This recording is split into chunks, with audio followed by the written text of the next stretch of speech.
Miss Daisy is Crazy by Dan Gutman. Pictures by Jim Palett. Chapter 1. I hate school. My name is AJ. I like football and video games, and I hate school. Our teacher, Miss Daisy, was taking attendance. It was the first day of second grade. Miss Daisy told everyone in the class to stand up, say our name, and say something about ourselves. All the kids laughed when I said I hated school, but there was nothing funny about it. I have learned a lot in my 8 years. One thing I learned is that there is no reason why kids should have to go to school. If you ask me, kids can learn all we need to learn by watching TV. You can learn important information like which breakfast cereal tastes best, and what toys you should buy, and which shampoo leaves your hair the shiniest. This is the stuff that we'll need to know when we grow up. School is just this dumb thing that grown-ups thought up so that they wouldn't have to pay for babysitters. When I grow up and have children of my own, I won't make them go to school. They can just ride their bikes and play football and video games all day. They'll be happy and they'll think I'm the greatest father in the world. But for now, I wanted to let my new teacher, Miss Daisy, know from the very start how I felt about school. You know what, AJ? Miss Daisy said. I hate school too. You do? We all stared at Miss Daisy. I thought teachers loved school. If they didn't love school, why did they become teachers? Why would they ever want to go to school as a grown-up? I know that when I'm a grown-up, I'm not going to go anywhere near a school. Sure, I hate school. Miss Daisy continued. If I didn't have to be here teaching you, I could be home sitting on my comfortable couch, watching TV and eating bonbons. Wow! We all said. What's a bonbon? Asked Ryan, a kid with black sneakers who was sitting next to me. Bonbons are these wonderful chocolate treats. Miss Daisy told us. They're about the size of a large acorn, and you can pop the whole thing right in your mouth so you don't need a napkin. I could eat a whole box of bonbons in one sitting. They sound delicious, said Andrea Young, a girl with curly brown hair. She was sitting up real straight in the front of the class, with her hands folded like they were attached to each other. Miss Daisy seemed like a pretty cool lady for a teacher. Anybody who hated school and liked to sit around watching TV and eating chocolate treats was okay by me. Me and Miss Daisy had a lot in common. Maybe going to school wouldn't be so terrible after all. Chapter 2. Dumb Miss Daisy and Principal Klutz. Miss Daisy said it was time for us to clear off our desks and see how much we knew about arithmetic. Ugh. If I gave you 58 apples and Principal Klutz took 28 of them away, Miss Daisy said, how many apples would you have left? AJ? Who cares how many apples you would have left, I said. I hate apples. If you ask me, you and Principal Klutz can take all the apples away and it wouldn't bother me one bit. You would have 30 apples, said that girl, Andrea Young, in the front of class. She had a big smile on her face, like she had just opened all her birthday presents. Andrea Young thinks she's so smart. I hate arithmetic, I announced. You know what? Miss Daisy said. I hate arithmetic too. You do? We all said. Sure. I don't even know what you get if you multiply 4 times 4. You don't? I have no idea, Miss Daisy said, scratching her head and wrinkling up her forehead like she was trying to figure it out. Maybe one of you kids can explain it to me. Boy, Miss Daisy was really dumb. Even I know what you get when you multiply 4 times 4. But that smarty pants Miss I know everything girl, Andrea Young, beat me to it and got called on first. If you put 4 crayons in a row, she told Miss Daisy as she put a bunch of crayons on top of her desk. And you make 4 rows of 4 crayons, you'll have 16 crayons. See? Then she counted the crayons from 1 to 16. Miss Daisy looked at the crayons on Andrea's desk. She had a puzzled look on her face. I'm not sure I understand, she said. Can somebody else explain it to me? Michael Robinson, this kid wearing a red t-shirt with a dirt bike on it, explained 4 times 4 again, using pencils. He had 16 pencils on his desk and 4 rows of 4 pencils. Miss Daisy still had a look on her face like she didn't understand. What would happen if you subtracted half of the pencils? She asked. Michael took away 2 of the rows of the pencils and put them in his pencil box. Then Then you have 8 pencils. We all said. Andrea Young added. Half of 16 is 8. Miss Daisy wrinkled up her forehead until it was almost like an accordion. She still didn't get it. She started counting the pencils on Michael's desk out loud and using her fingers. She got it all wrong. We gathered around Michael's desk and tried to explain to Miss Daisy how to add, subtract, multiply, and divide numbers using the pencils. Nothing worked. Miss Daisy had to be the dumbest teacher in the world. No matter how many times we tried to explain, she kept shaking her head. I'm sorry, She said. It will take me a while to understand arithmetic. Maybe you can explain it to me more tomorrow. For now, we have to clean off our desks because Principal Klutz is going to come in and talk to us. I know all about principals. My friend Billy from around the corner, who is in 2nd grade last year, told me that the principal is like the king of the school. He runs everything. Billy says that if you break the rules, you have to go to the principal's office, which is a dungeon down in the basement. Kids in the dungeon get locked up and are forced to listen to their parents' old CDs for hours. It must be horrible. Miss Daisy told us to be on our very best behavior, so Principal Klutz would see how mature we were. Finally, he walked into our room. "Welcome to the 2nd grade," he said cheerfully. "I'm sure we are all going to have a wonderful year together." Principal Klutz said a lot of stuff about the rules of the school. We're not allowed to run in halls, and we're not allowed to chew gum, stuff like that. But I wasn't listening very closely because I kept staring at his head. He had no hair at all. I mean none. His head looked like a giant egg. When Principal Klutz was all done teaching us about the rules of the school, he asked if anybody had any questions about what he had said.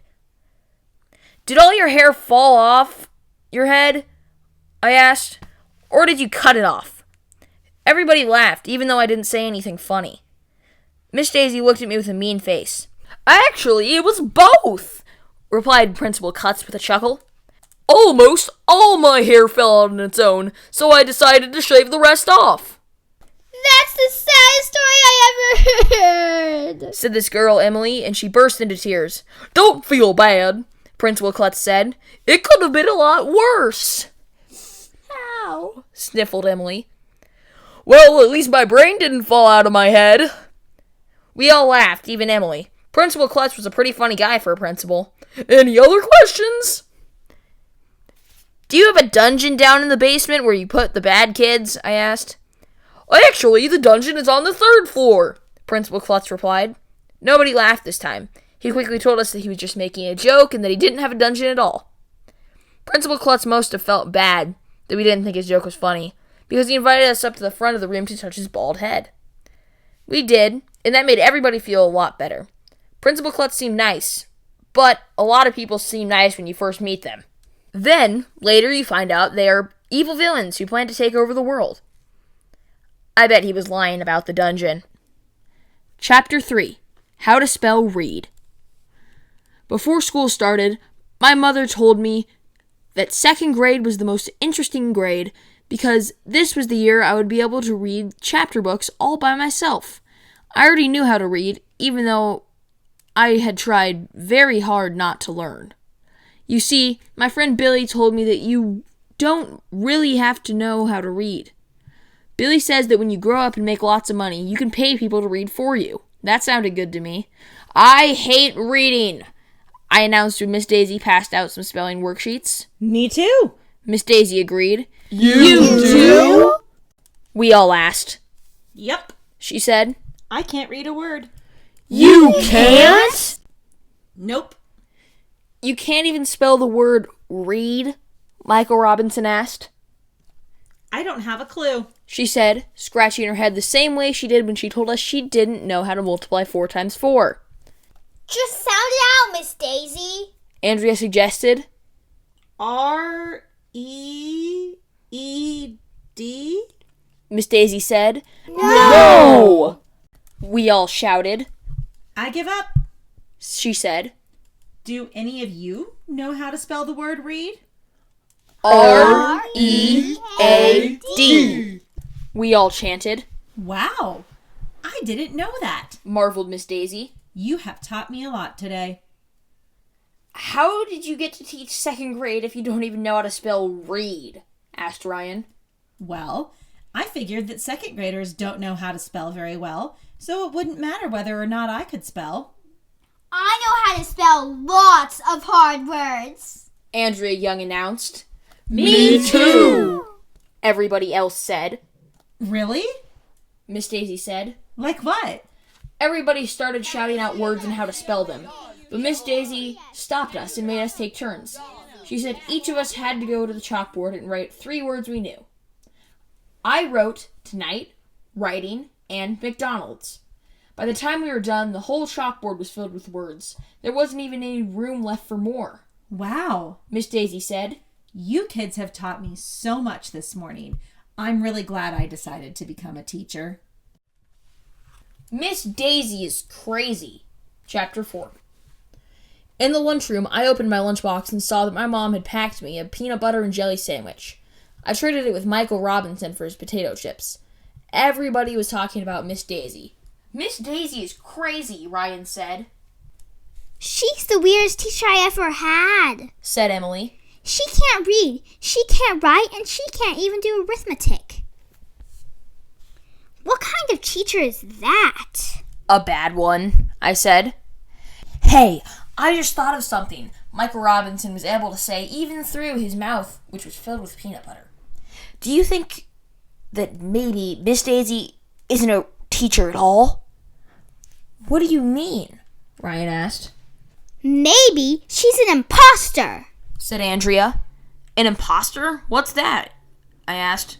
Somebody who imposts? No, silly. An imposter is somebody who pretends to be somebody else, Andrea explained. She might be a fake teacher. Maybe Miss Daisy is really a jewel thief, or a bank robber, I guessed. Maybe she snuck into the school and is hiding so that the police won't catch her. I think you're the one who's being crazy, Andrea giggled, choking on her milk. But what if Miss Daisy was a bank robber? Or she could be a horse thief, or a cattle rustler, or somebody who parks where there is a yellow line on the curb. My head was starting to fill with all kinds of awful things that Miss Daisy could be. Maybe Miss Daisy kidnapped our real teacher and is holding her for ransom, I suggested. Wow, you think so? Emily asked, looking all scared. What's ransom? Asked Ryan. My mom tells me I'm handsome, Michael Robinson claimed. Not handsome, ransom, said Andrea. I don't know what it is, but whenever somebody is kidnapped, they get held for it. In cartoons, people who get kidnapped are always tied up to a railroad track, I reminded everybody. Maybe our real teacher is tied up to some railroad tracks right now.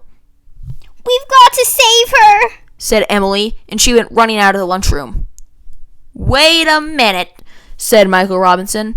That doesn't make sense. If Miss Daisy can't even read or do arithmetic, how is she going to be able to kidnap a teacher and tie her to railroad tracks? She doesn't look like a kidnapper to me, Ryan said. We should tell Principal Klutz, said Andrea. He'll know what to do. No, I shouted. Don't you see how good we have it? If we tell Principal Klutz how dumb Miss Daisy is, he will fire her and replace her with a real teacher. A real teacher who knows how to do reading and writing and arithmetic. We'll have to learn all that stuff. You don't want that, do you? No way, said Michael Robinson. I don't care if she's an imposter or a bank robber or a kidnapper, I said. I like her. I say we keep her. Me too, Michael Robinson agreed. I think she's cool. Okay, let's not tell anybody, I said. It will be our little secret. We all agreed our lips would be sealed, but not with sealed glue or anything, because that would be gross. Chapter 5. The most genius idea. After lunch, we had recess, which means we get to go out into the playground and run around. Miss Daisy said we needed to burn off some energy. Now this is more my style, I announced when we got outside. I made a beeline for the monkey bars. Then me and some other kids hit the swings. After that, all the boys had a contest to see who could spin around in circles the longest without throwing up. Michael Robinson won. Then we all sat down on the grass. Even though Miss Daisy was pretty cool, we all agreed that we hated school. We made a promise to one another that we would hate school forever. even if we changed our minds and decided that we liked school. That's when Ryan came up with the most genius idea in the history of the world. This was his idea. We should buy the school. Ryan told us that his father worked for this big company, and that once his father's company bought some other company, just like he would go into a store and buy a candy bar. Ryan said it happens all the time. He said he didn't see any reason why we couldn't buy the school just like that. If we bought the school, what would we do with it? Michael Robinson asked. We could do anything we want with it. We would own it. Could we turn it into a video game arcade? I asked. Sure, why not? Instead of teaching reading and writing and arithmetic, we could teach kids how to play video games. And we could ride skateboards in the hallways? Asked Michael Robinson. Sure we could, Ryan said, if we owned it. I got all excited because if there's one thing that I like to do almost as much as playing football, it's playing video games. Oh, and riding skateboards. I started emptying out my pockets. I had a nickel, 3 pennies, and a lifesaver. The other boys emptied out their pockets too. We separated all the pennies, nickels, and dimes into little piles. Then we added up all the money. We had $1.32. Wow, Michael Robinson said. That's a lot of money. I don't think it's enough to buy a school, said Ryan, who knew a thing or two about financial matters because his father worked for this big company. Well, how much do you need to buy a school? I asked. Beats me, said Ryan. We'd better ask Miss Daisy. We all rushed inside after recess and asked Miss Daisy how much it would cost to buy the school. Gee, I don't know, said Miss Daisy, who didn't seem to know much of anything. Why do you want to buy the school? We want to turn it into a video game arcade, I told her. What a great idea. She beamed. I love video games. There are so many schools and so few video game arcades. It makes perfect sense to turn some of those schools into video game arcades. I'll arrange a meeting with Mr. Klutz tomorrow so we can ask him if we can buy the school. But right now, we have to go to Mrs. Cooney's office. Mrs. Cooney's office is down the hall from our class. She says she's the school nurse, but personally, I think she's a spy. I'll tell you why. There's a big poster on her wall that says this: EYWXLEOPSLJRMQMWJRGA.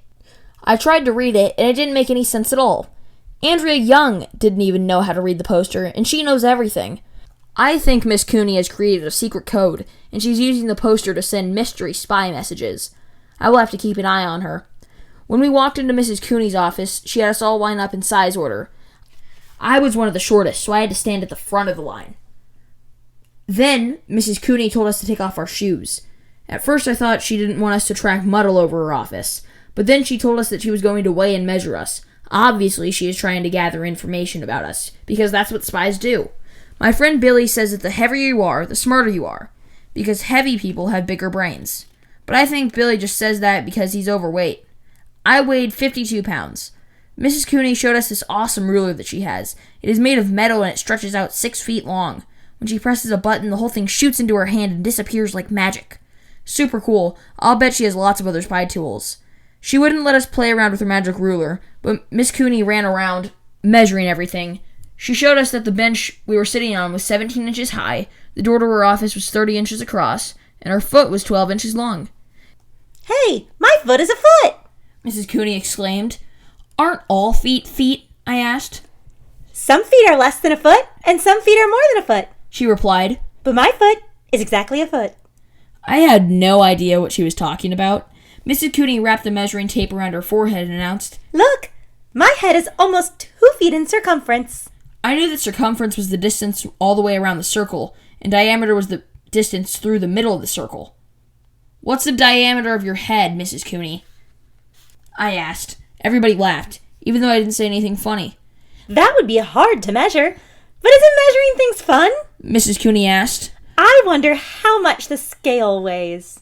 Mrs. Cooney started to measure and weigh more things, but Mrs. Daisy said we had to go back to class. Impale it. Chapter 6. What do you want to be? At the end of the day, Miss Daisy sat on the floor, and we all sat around her. She told us to talk about what we want to be when we grow up. I want to be a veterinarian, said Andrea Young. Does anyone know what the word veterinarian means? Asked Miss Daisy. It means someone who doesn't eat meat, said Michael Robinson. It is not, I said. That's a vegetarian. A veterinarian is somebody who fought in a war. That's a veteran. Miss Daisy said. Andrea, would you like to tell the class what a veterinarian does? A veterinarian is an animal doctor. That Andrea Young thinks she knows everything. But for once, I knew she was wrong. Animals can't be doctors, I said. Everybody laughed, even though I didn't say anything funny. Miss Daisy said a veterinarian is a doctor who takes care of animals. That made a lot more sense than the dumb thing that Andrea said. Emily was next, and she said she wanted to grow up and become a nurse at a hospital. Why do you want to do that? I asked. People come into hospitals all sick and injured with their arms falling off, their guts hanging out. AJ! Miss Daisy said in her serious voice. Emily got all upset and ran out of the classroom crying. What did I say? I asked. What do you want to be when you grow up, AJ? Miss Daisy asked. I'm going to be a famous football player, I said. Really? And why did you choose that field? Because I love football, I said. And if I was a real football player, I wouldn't have to read or write or do arithmetic or go to school. My friend Billy told me that football players are really dumb. Your friend told you that? Said Mrs. Daisy. Yeah, Billy is really smart. He also told me that if you could dig a hole deep enough, you can dig all the way to China. And if you fell through that hole, you'd fall all the way through the earth and pop out right on the other side. And you'd be moving so fast that you'd shoot all the way into space. Michael Robinson said that sounded cool. He decided that instead of becoming a firefighter, he wanted to become one of those hole-digging astronauts. Emily came back into the room with a tissue. Everybody else went around in a circle saying what they wanted to be. This girl named Lindsay said she wanted to be a singer. Ryan said he wanted to be a businessman like his dad. Andrea Young said that she couldn't be a veterinarian. She wanted to be a teacher like Miss Daisy. Then she gave Miss Daisy a big smile. I hate her. Chapter 7. Bonbons and Footballs. The next day, Miss Daisy brought an entire box with ribbons on it and told us she had a surprise. What's in the box? We pleaded. It's a secret.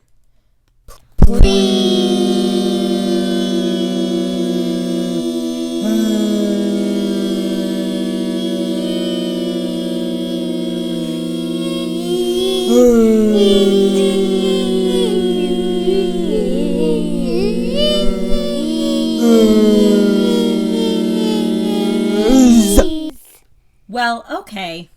She said, opening the box. It's bonbons! Miss Daisy said she thought we might be able to use them for arithmetic problems so we could learn together. She put the bonbons on the table in front of the room. There must have been 20 or 30 of them. Can somebody think up an arithmetic problem using bonbons? She asked. Andrea? If you had 3 bonbons in a box, Said Andrea. She put 3 bonbons into her pencil box. and you had 3 boxes just like that, how many bonbons would you have all together? Miss Daisy looked at Andrea's pencil box for a long time, counting in her head and on her fingers. Any dummy would know that 3 boxes with 3 bonbons in each box would equal 9 bonbons. 3 times 3 is 9. But Miss Daisy didn't seem to know that. Finally, she just opened up Andrea's pencil box and popped the 3 bonbons into her mouth. Who cares how many bonbons I should have? She asked. As long as I get to eat some of them. Miss Daisy really needs a lot of help with arithmetic. After she'd eaten her bonbons, Miss Daisy passed out the bonbons for all of us and we had a bonbon party. Then she said that was enough arithmetic for the day and asked what we wanted to talk about for the rest of our math time. Football! I shouted. Miss Daisy didn't like that I talked without raising my hand first. Personally, I didn't see what raising my hand has to do with talking. I don't talk with my hands.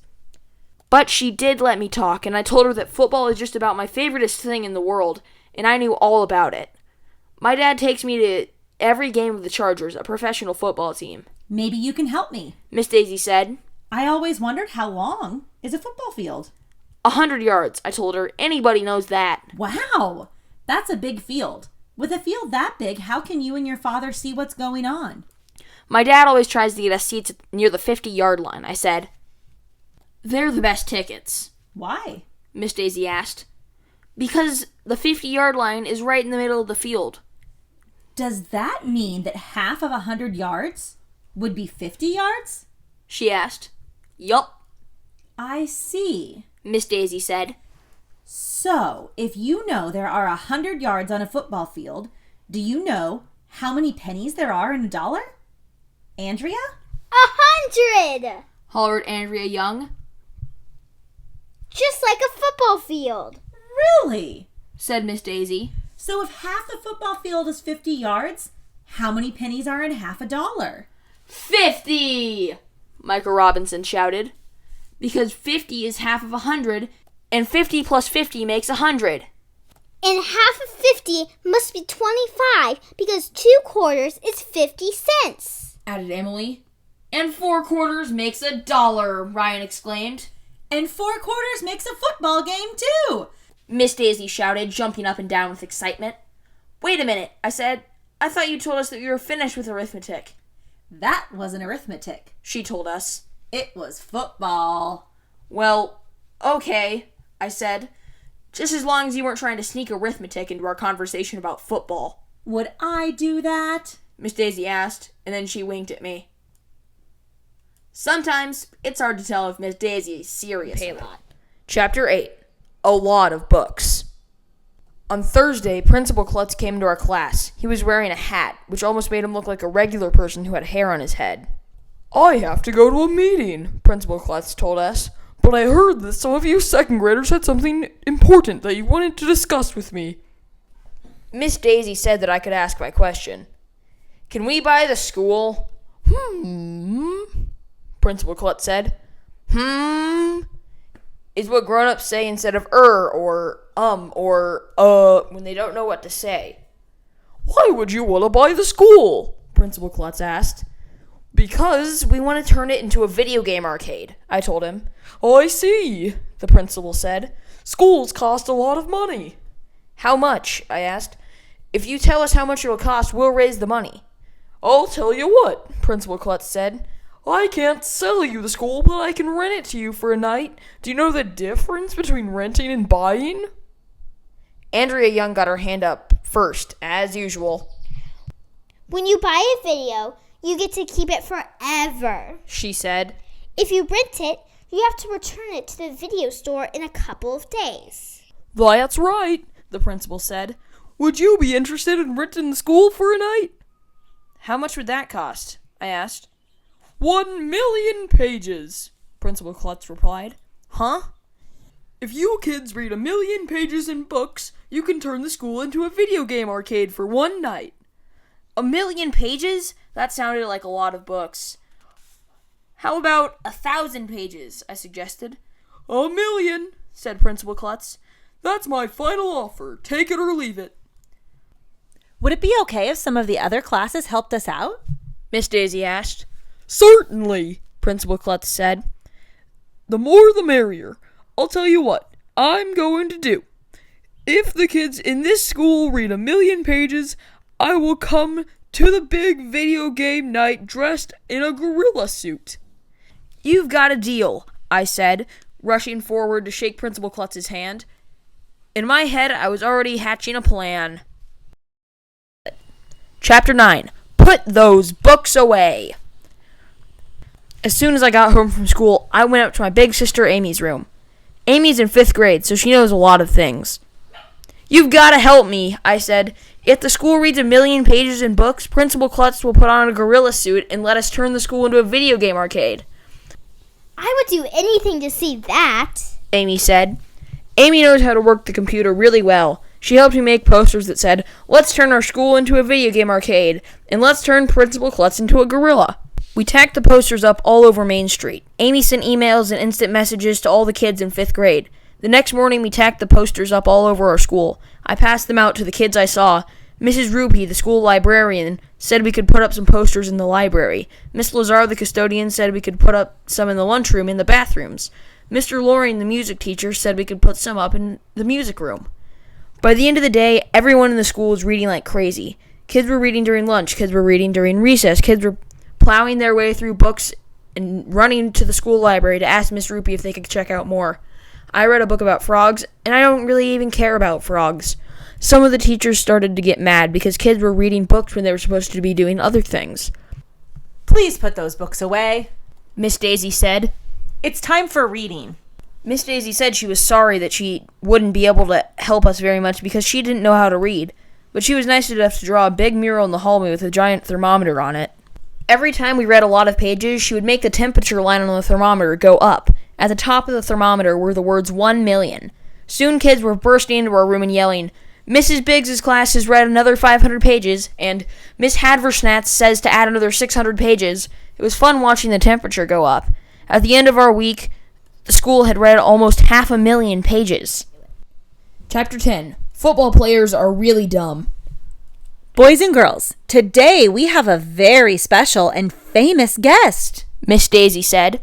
His name is Boomer Wiggins. Wow! Was the first thing everybody said. Who's he? Was the second thing everybody said.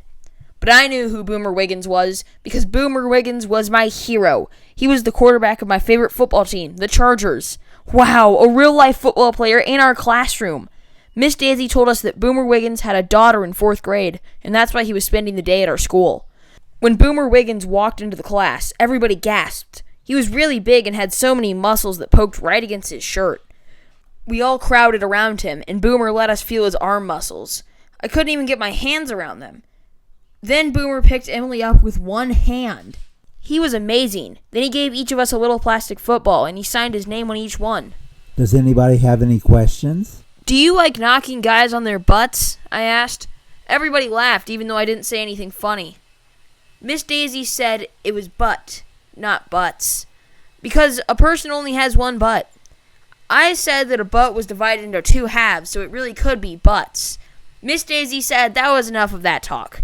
I said she shouldn't be complaining because she was the one who started it. I don't like knocking people down, Boomer told us. but sometimes we have to because it's part of the game. Mr. Wiggins, Asked Miss Daisy. is it true that football players are really dumb? We all gasped. I was afraid Boomer Wiggins might knock Miss Daisy on her butt. Excuse me? Boomer said like he wasn't sure he heard the question.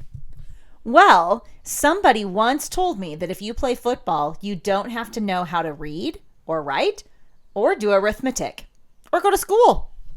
Who told you that? Boomer asked Miss Daisy. Everybody looked at me. I slid down so that my head was almost under my desk, and I hid behind my notebook. Oh, a good friend of mine told me. Miss Daisy said. Is it true? If I didn't go to school, I never could have become a football player. Boomer told us. I have to read and study my playbook very carefully. I have to write letters to my fans. Every week I have to study very hard to get ready for the next game. Did you go to college? Asked Miss Daisy. Yes. Boomer said.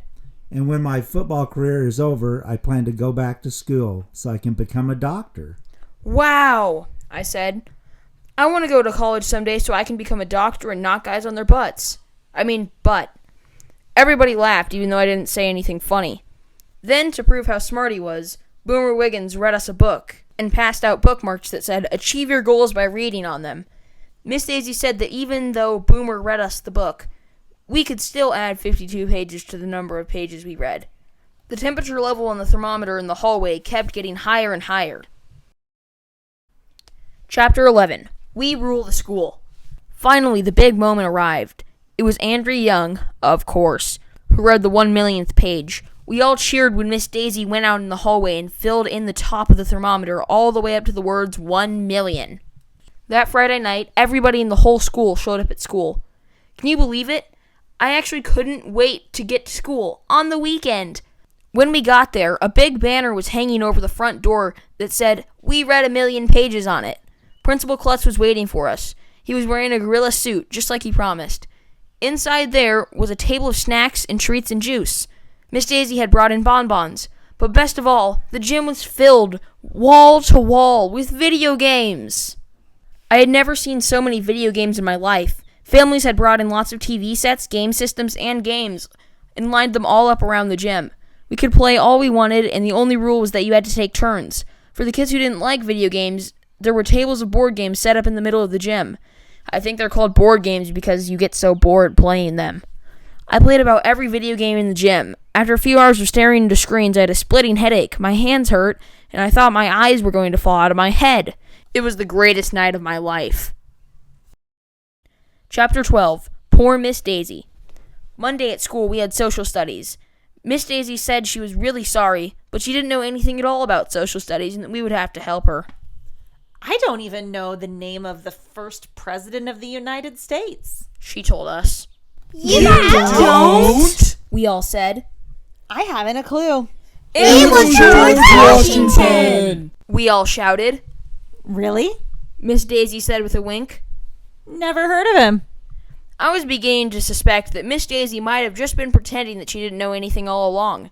One day I caught her looking at a piece of paper, and her eyes were moving back and forth like she was watching a ping pong game. "Hey, you're reading," I said. I am not. She insisted. You know I can't read. Then how come your eyes are moving back and forth like you're watching a ping pong game? I was just thinking about this great ping pong game I saw once. She replied. It was great. You should have been there. Maybe she was joking, and maybe she wasn't. You can never tell with crazy Miss Daisy. If it turns out that Miss Daisy really doesn't know anything, I feel a little sorry for her. The kids in our school had read 1,000,000 pages, and she couldn't read one page. The kids in our class knew how to spell, and do arithmetic, and social studies. She hardly knew anything at all. "Don't feel bad, Miss Daisy," I told her. "We'll teach you reading, writing, and arithmetic, and we won't tell Principal Klutz how dumb you are." She gave me a big hug. It will be hard work teaching Miss Daisy everything that she doesn't know. I think that by the end of the year, if the whole class works together, we might just be able to bring her up to the 2nd grade level. But it won't be easy.